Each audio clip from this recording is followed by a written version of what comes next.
My friend constantly tells me that my husband is cheating on me, but I know he's not, so I told her she was projecting and blasted her on social media. Now she's losing all our friends. For context, I, 31F, have been with my husband J, 34M, for 10 years. We met through mutual friends, began dating shortly after, and became engaged after being together for about 2 years.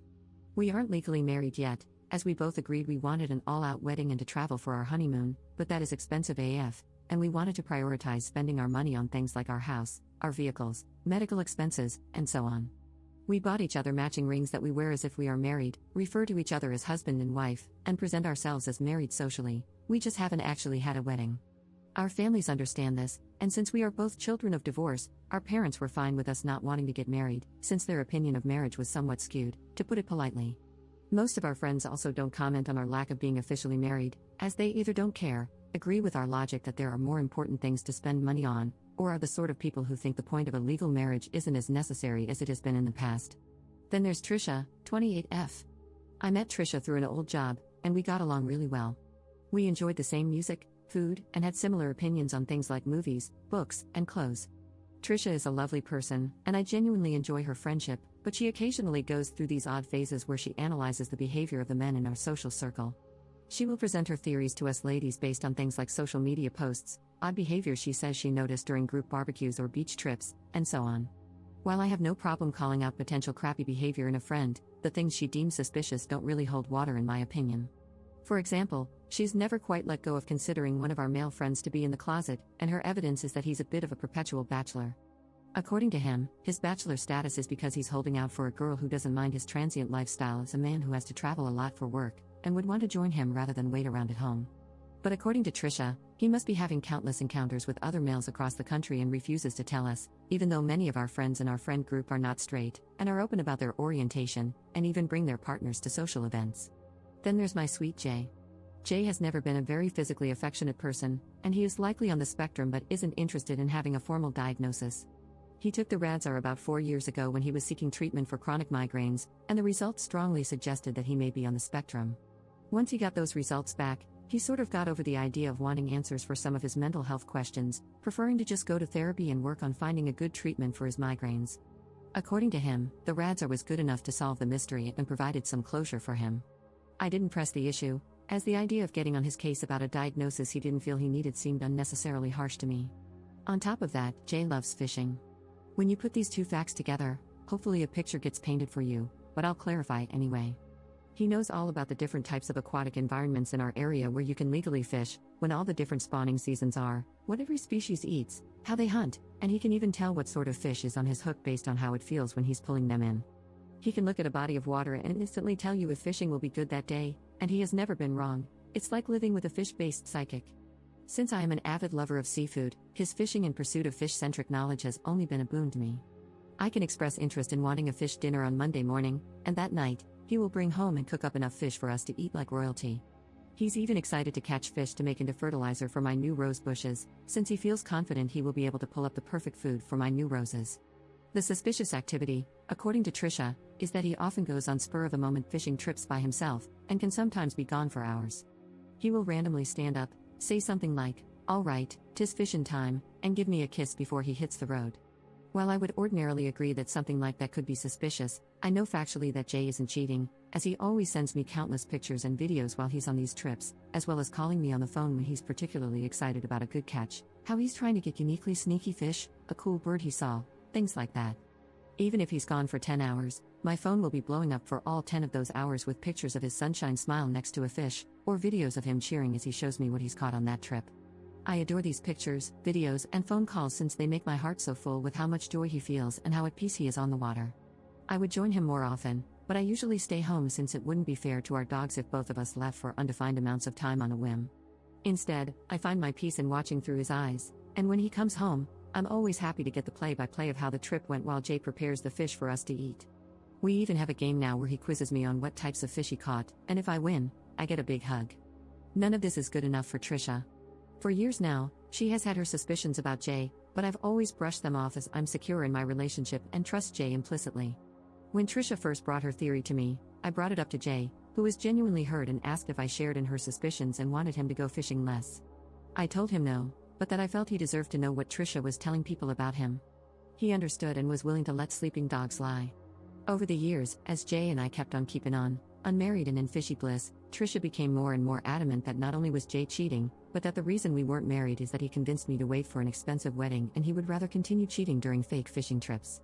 Her proof was his random trips, the fact that he doesn't physically touch me a lot when we are in public, and how he never lets me go with him. Countless times, I have shown her the giant folder of fishing pictures and videos on my phone, call logs showing how often we're in communication, and told her that I didn't need to have him grabbing onto me or dangling off of me in public to feel secure with him. I brought up our responsibilities as dog owners to not leave them alone for hours on a whim without the ability to relieve themselves outside. I've even told her multiple times over the years that she's more than welcome to ask Jay if she could tag along on a trip and see for herself how committed he is to fishing, but she always refuses. Again, since Jay has been fine with ignoring the drama, I let it slide, up until about a week ago. Jay was talking about going on a day-long fishing trip with two of our friends, Vince and Maria, who are married, as they had expressed interest in going and saw the trip as a sort of blend between a staycation and a chartered boat trip. Trisha spoke privately with me, saying that I must be happy that Maria is going, since she will be able to ensure that not only Jay can't cheat on me, but also that Vince can't cover for him if he tries to.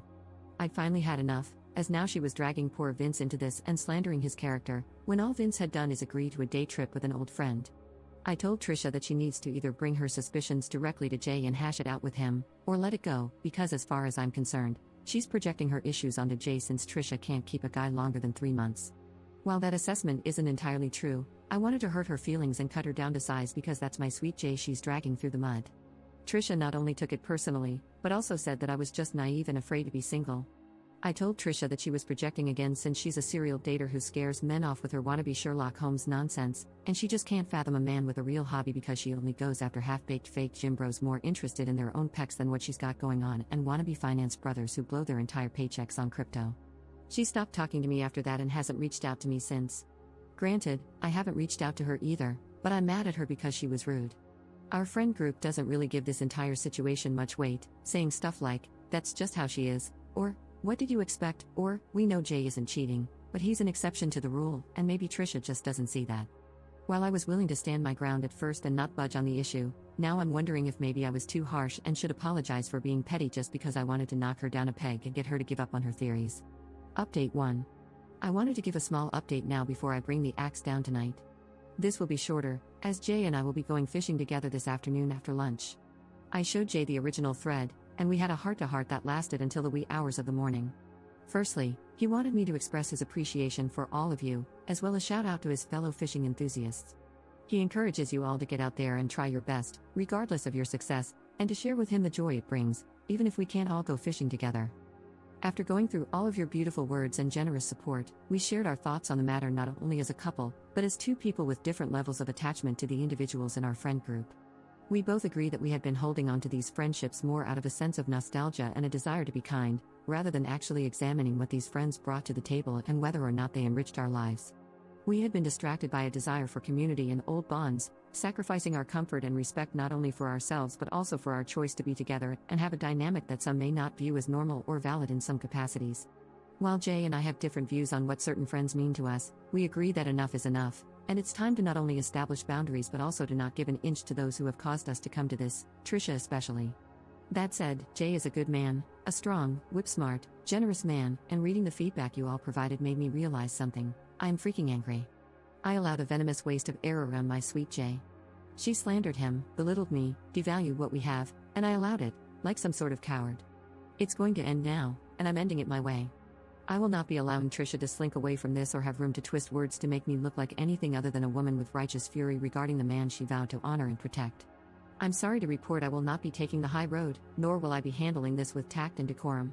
I'm blowing this biatch's social life sky frickin' high, along with anybody who sides with her. Scorched earth, no prisoners, blood for the blood god. Update 2. I'm going to keep this as brief as possible while still covering it, as there is a lot to cover involving about 15 people, and it's all still hitting the fan. During the fishing trip yesterday, I blocked Trisha on everything and reached out to people to say that Jay and I would be distancing ourselves from Trisha, why we were, and shared what theory Trisha had about them if there was one, along with any screenshots or evidence I had of Trisha talking about them. I also asked a few friends who might know if Trisha might be interested in Jay, as some people pointed out that that might have been a motivation for her to get between us. Here's what's been dug up so far. Matt, The friend Trisha alleged was a secret man lover, confirmed, again, that he is completely straight. He shared a story about how he, his roommate, and Trisha had a get-together at one point where they drank and lit up some green. During the night, Trisha got handsy and tried to get together with Matt's roommate, who declined. When they sobered up the following morning, Trisha said that it should be fine because men like that sort of thing. After that, Matt and his roommate weren't comfortable with her and effectively barred her from going to their place.